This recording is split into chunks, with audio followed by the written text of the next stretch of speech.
Hello, everybody.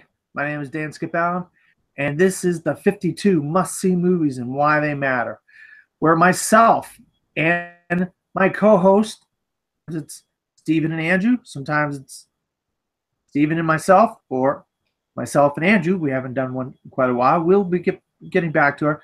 Discuss these essential films based on this book from Turner Classic Movies and Robert Osborne, and we're just trying to do these films justice by giving them each their own due and discussing them in depth. This is a spoiler discussion of Bonnie and Clyde, the classic film starring Warren Beatty and Faye Dunaway. And as I mentioned before, my co-host this evening is Mr. Stephen Billings. How are you doing, Stephen? Not too bad. It was great to watch this movie again. It'd been a while, and these are two titans of Hollywood that are in this film. So it'll be nice to talk about it.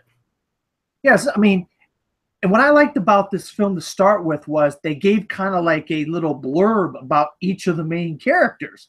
And so I'm going to read the little blurb that they gave. I kind of put it in shorthand here. Bonnie Parker, played by Faye Dunaway, born in 1910, Rowena, Texas. In 1931, she moved to West Dallas, and she worked at a cafe. Clyde Barrow, played by Warren Beatty. His parents were sharecroppers. He robbed a gas station, served 2 years for armed robbery. And that's where we pick up these two characters in the movie. Because Clyde Barrow, he's robbing a car dealership. And somebody's looking out the window, and it's Bonnie Parker. She's like, "Hey, what are you doing out there?" "Oh, I'm just trying to rob this car." And, of course, she comes out there. He's a little bit crazy for her, and she likes it. So they kind of get started. Actually, the beginning of the movie, I want to say something she's in the shower. This is 1967. She's naked in the shower at the beginning of this movie. That's kind of a really shocking way to start a movie in 1967, if you ask me. But then we get started with the rest of the Bonnie and Clyde meeting up because he was robbing her father's car out front of the car dealership. So how do you what do you think about the beginning of the movie and how we get introduced to these characters? Yeah, it's a really risque beginning, and they do a great job of, this isn't is this movie rated R? Yeah, it is. It is a rated R movie, but they decided not to show any nudity. So, they shoot around it. She's completely naked in this whole opening scene, and they kind of shoot around it. You don't really see anything. And then, she pops up through the window and sees, Clyde out there, trying to steal the car. And, the frame covers her breasts perfectly, just like she's just standing there completely naked. Like, what are you doing? And, he's just like, I don't know what I'm doing. I'm totally like, my mind is somewhere else now. But she's smitten with him, and he's smitten with her right off the bat. So he has to try to do something to impress her. And so he talks about how he robbed a convenience store, and she's like, "I don't believe you," and all this stuff. And so he ends up robbing the store and running out, and they just drive off, just so she could prove to him that he did what he said he did, because he did it again. Now, yeah. Go ahead. Yeah, I was going to say, even though for maybe some people it might seem like this movie starts off maybe a little bit too fast, I think that it actually works really well because, when she's in her room at the beginning, she obviously is bored. That's the obvious thing to start off. And it's something that is reoccurring throughout the whole movie is, both of them are the reason they've fallen in love with each other is because they're almost the same person. They're both thrill-seeking people, and Bonnie is obviously just super bored. And for people that do things like rob banks, and a lot of times that's about being an adrenaline junkie. you know, or somebody that likes that kind of excitement, and it stems from boredom.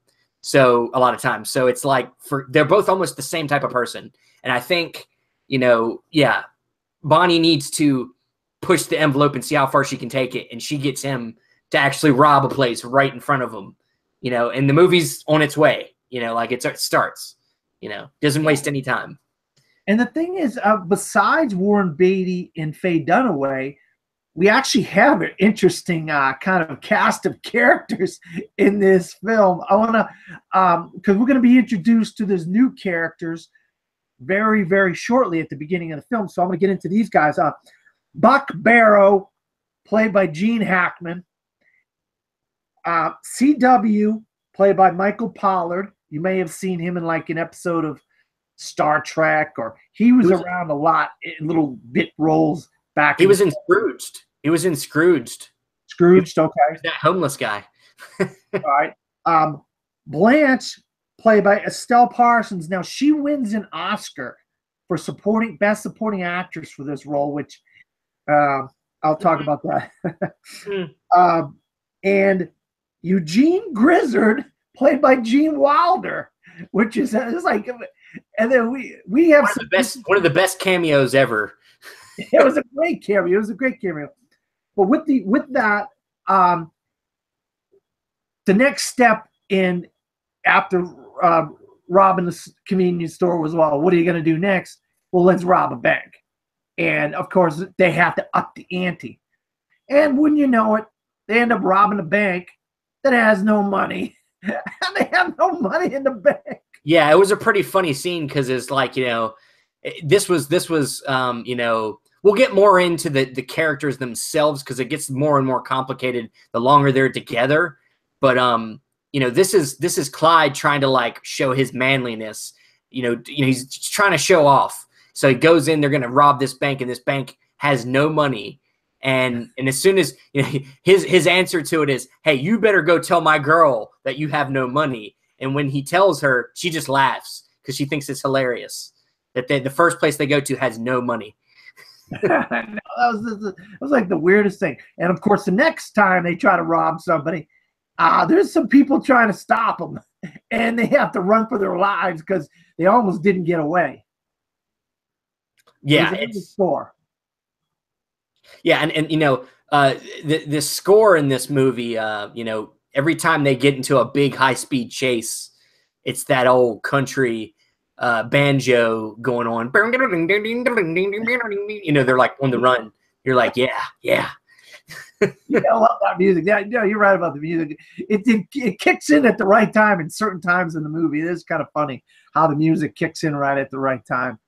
But so these guys come after him. They're not getting away with much of anything in the second store that they try to rob.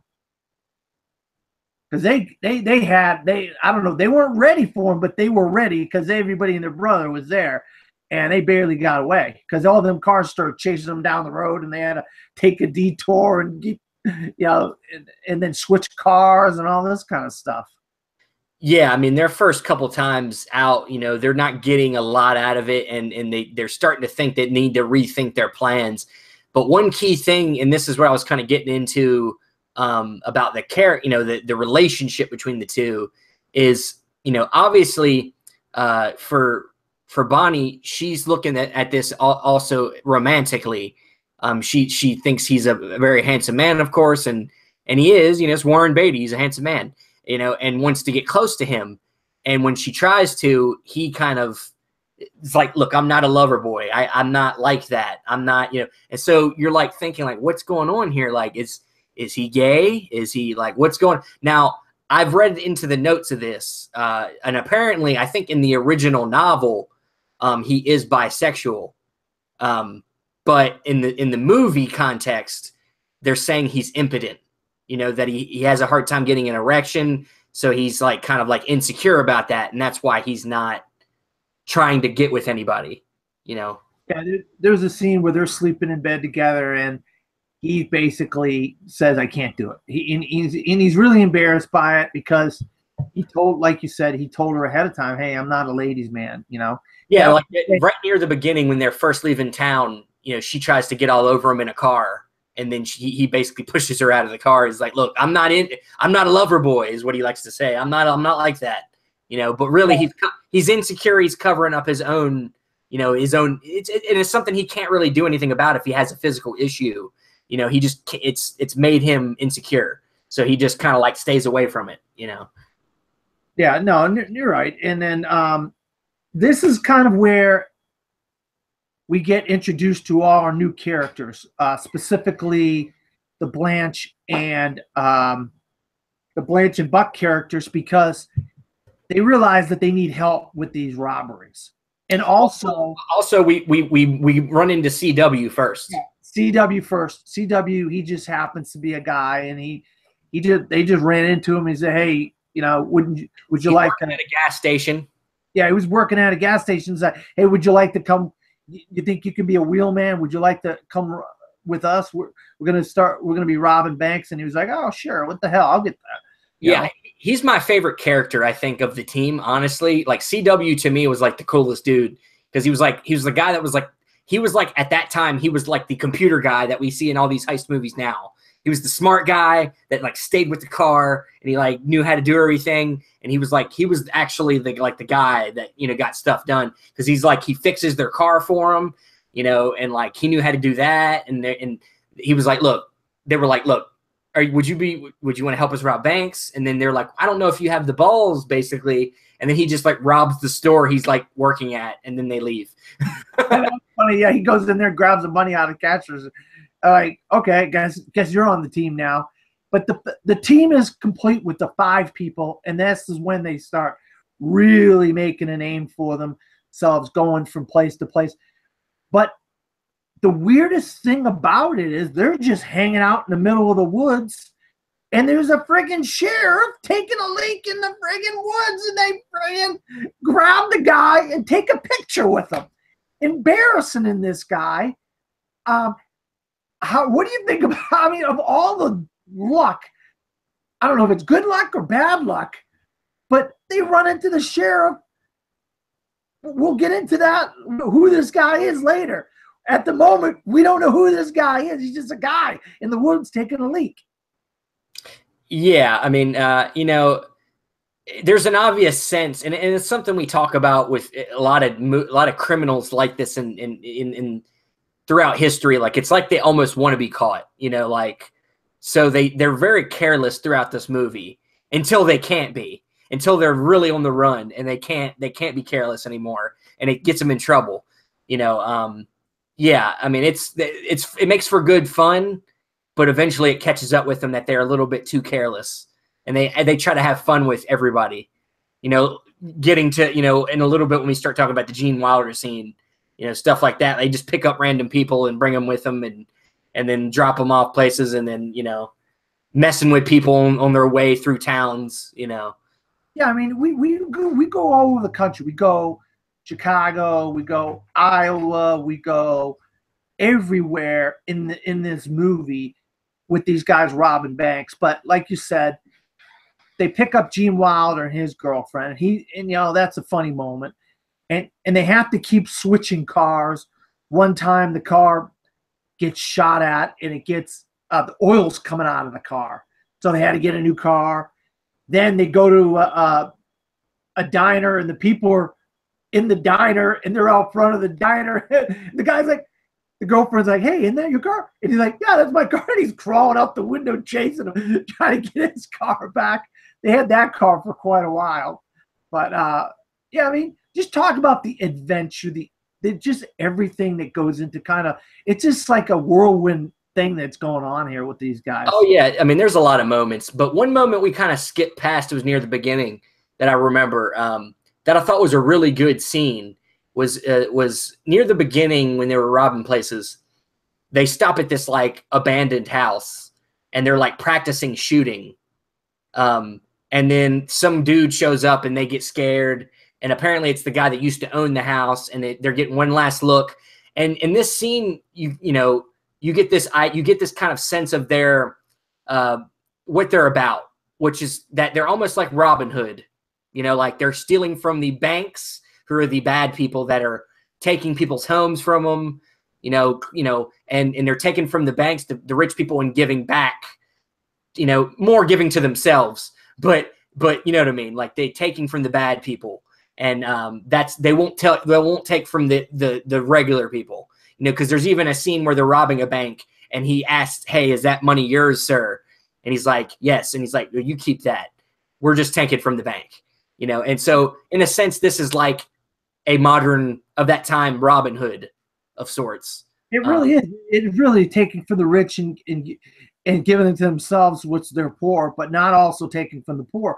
And in movies like this where you're rooting, the point of the bad guys. The film is from the point of the quote unquote bad guys. As the viewer watching it, you're kind of, as the movie goes on, you're like, well, you don't want the bad guys to get caught because you're the fan of the bad guys. You want the bad guys to get away, but of course they don't get away because they're the bad guys. The thing is more modern films that try to do movies like this sometimes miss the point. I think this is part of the reason this movie is essential, is they forget about the motivation of the bad guy. They're quote unquote on the wrong side of the law, but their motivations are pure. If you really look at the characters, they're people that have been beaten down by the system, like the farmer who lost his home. It's a commentary on, the more you push against the everyman, the little people, they're going to eventually fight back. And we see that today. It's relevant today. You see a lot of people getting pissed about how this country is ran, and they're, rioting in the streets, and they're protesting, and they're sick of it. And, this is an example of that in this movie, where these people that haven't been able to live normal lives are deciding to take this other route to make their way, which is robbing banks and taking money from the man, and that's what this kind of movie is trying to say. But a lot of times I feel like modern films miss that point, and they just make it about finding a way to exploit the violence of that, or like they miss it. They just make it about the action, and they forget about the motivation of them actions. Yeah. All right. So the further we get on in a film, you got to have some dramatic tension in films like this, in movies like this. You have to have that to make the plot move forward and kind of get to a point where the film can end eventually. And so they end up going into a diner and getting some food and stuff, and somebody in the diner recognizes them. And of course they go back. No, it was what's his face? CW goes to the diner with Blanche, and he ends up having to pay with cash or something like that. And he moves it in a certain way to where a guy in the diner sees that he has a gun, and he puts two and two together and says, "Hey, such and such, they're located at this house." And then we have basically a gunfight going on at this house, and somebody pretty much gets it at this house. You explain how they had to get to this point for the plot. Are we talking about the shootout at Buck's place?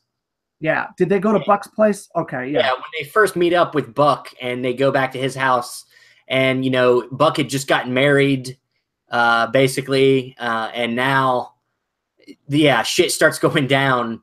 And they get in a big shootout with the police. And, Buck's wife is completely like, what is going on? Like, screaming at the top of her. She's so, and you alluded to it earlier. She wins an award for this role, but she is super annoying. She's so like annoying. I don't even know why she wins an award for this. I can't wait. I want to look up the other people that were nominated that year for Best Supporting Actress. And literally half of what she does is like screaming about like, oh my God. I'm like, dude, this is not award worthy. Like, I know. But she like, she like runs out of the house, and then they're like in a car, they're getting away, and they grab her on their way out, and from there, you know, it becomes a crazy trip of, like we've already talked about, picking up people and robbing places. And she almost becomes part of the group eventually. You know, like at first she's like, I don't want to be in this. You know, let's get out of here, Buck. And then she kind of becomes, she starts to like it. And it's partly because she didn't have to do anything, but she's getting money for it anyway. But, you know, money, you know, that's the thing that today in society. It's a commentary. It's a commentary on people that make money and don't know the value of money because they don't have to work for it. Like people that don't have to work for money and get money, they want it however they can get it. You know? Yeah. It's another, and it's even these characters that are robbing the banks. It's the same thing about them too. They're not willing to work for their money. They're willing to steal it from people, even if it's from bad people. You know, it's still them not wanting to actually, you know, put on their boots and go and do some real work. Yeah. Now, the thing, you know, I host another show, and the one thing I liked about this was I want to talk about is the cinematography by his name is Burnett Guffey, and he won an Oscar for best cinematography.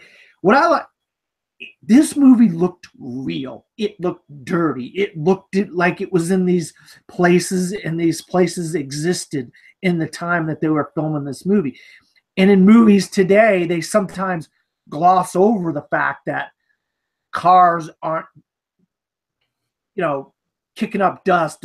The cars aren't dirty. The clothes aren't dirty. The streets are, you know, they had a very recent movie that took place in a dirty place, in a place that should have been like having dust fly up and this and that and the other, and it didn't.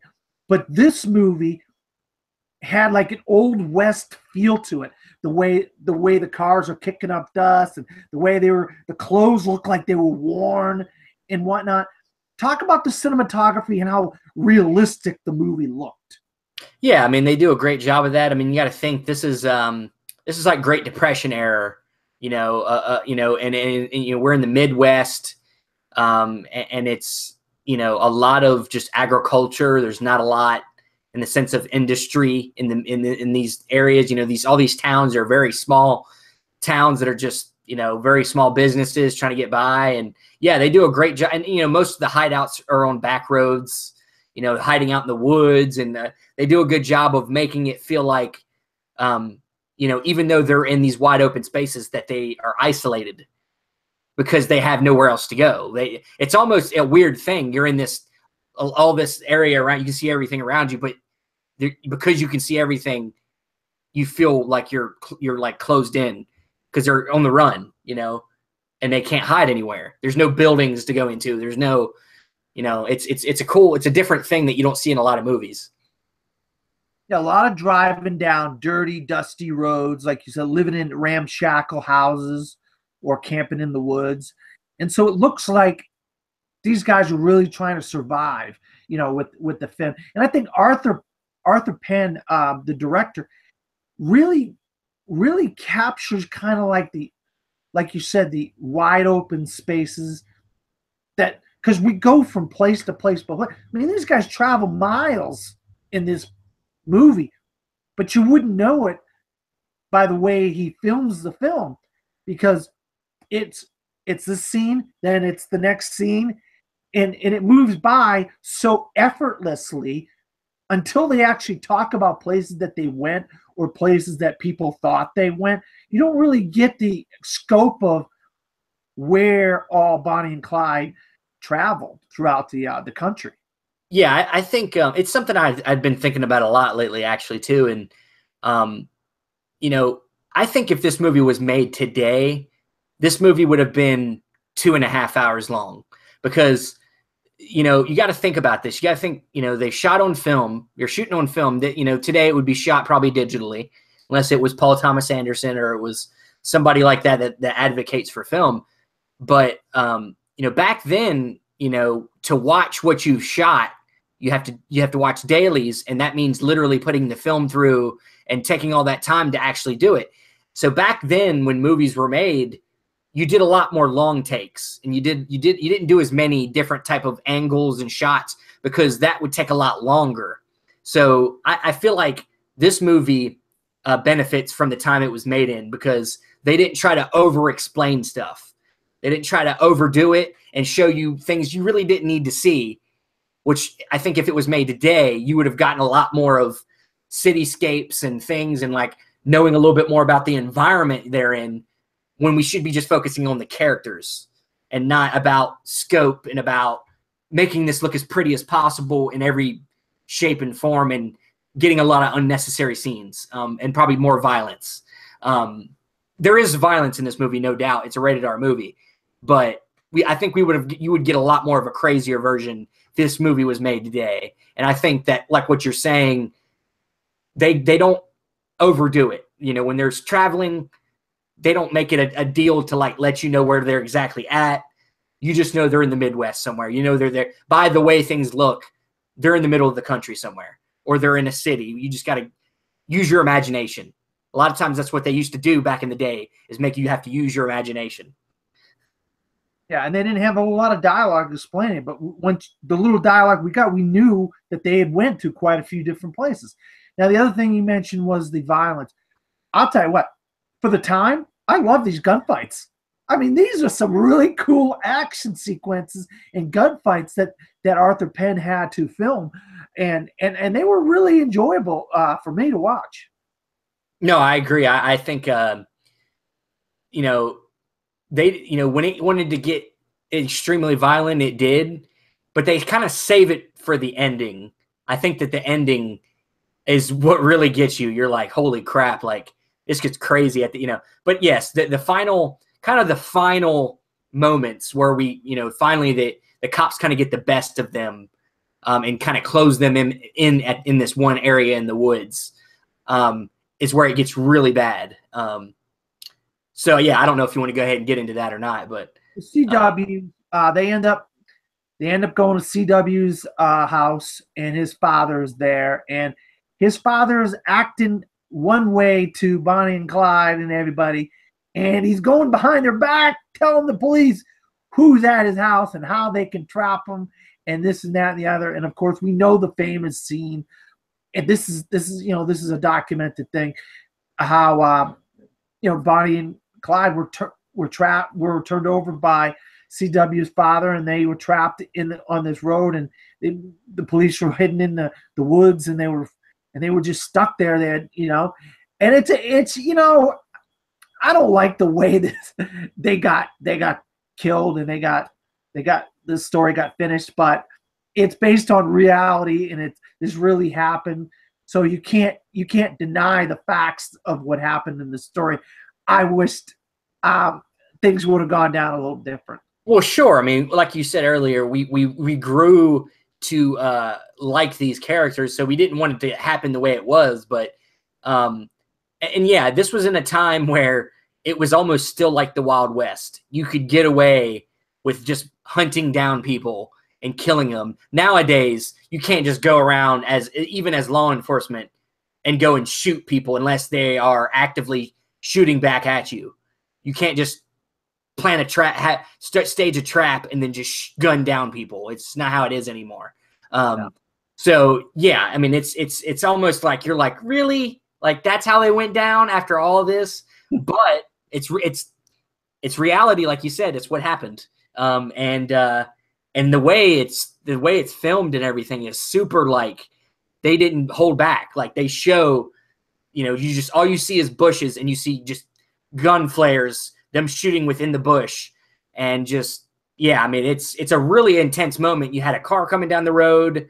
You had, you know, CW's dad just like not wanting that car to cross the path of no return, so he has to go ahead and dive under the car, and that's kind of the point where the cops are like, okay, it's time to shoot, and then they just start shooting, and just it's super graphic. Like you see the holes, you see Faye Dunaway just in the car, just it's crazy. It's crazy. Yeah. All right, so we've gotten to the point where the films that are in this book are in this book for a reason. There were, I think, upwards of 6 people that chose the 52 films that are in this book. somebody chose this film as an essential film to be put into this book. Explain to me, Stephen, why you think this film is an essential film in your eyes. I would say it's definitely influential, like a lot of these movies, to films moving forward. And we did another movie that's a little older than this one, that probably even influenced this movie, and that's Gun Crazy. We talked about, a movie about people that are kind of on the run, and they're kind of these anti-heroes of sorts. And I think in this is kind of another situation of that. And I think moving forward, this movie probably influenced Thelma and Louise, or influenced Badlands by Terrence Malick, or about looking at these characters that are very much being that are doing things because of how society has brought them down. They feel like that they've been done wrong by society, and now they're going to try to take what they think is theirs, what they deserve. And I think that's something that type of characterizations is something that this movie did very well, and then from then on kind of propelled a lot of other films like that. And we still see it today. We still see other studios trying to make movies like that, whether it's Suicide Squad, which didn't really work out, but it's that type of movie of anti-heroes being used, in that situation. And of course, there's a lot of them. There's a lot of movies where they're trying to make people into heroes that are actually not really on the right side of the law. The Punisher, we're watching right now, is a anti-hero, somebody that's doing something that's not with the law, but he's doing what he needs to do to make things right for himself. I would say you hit the nail on the head with Thelma and Louise. It's like so similar to this movie, Bonnie and Clyde. And it's just another great film by director Ridley Scott. And also I would say Heat is a really good version of something like this. A little different, but very similar to Bonnie and Clyde in a lot of ways. It really is an influence to so many. Like, I would even go to gangster films were influenced by Bonnie and Clyde. The Johnny Depp Public Enemies, so many other kinds of the Italian Job remakes and Gone in 60 Seconds remakes. They took from some of these kinds of things.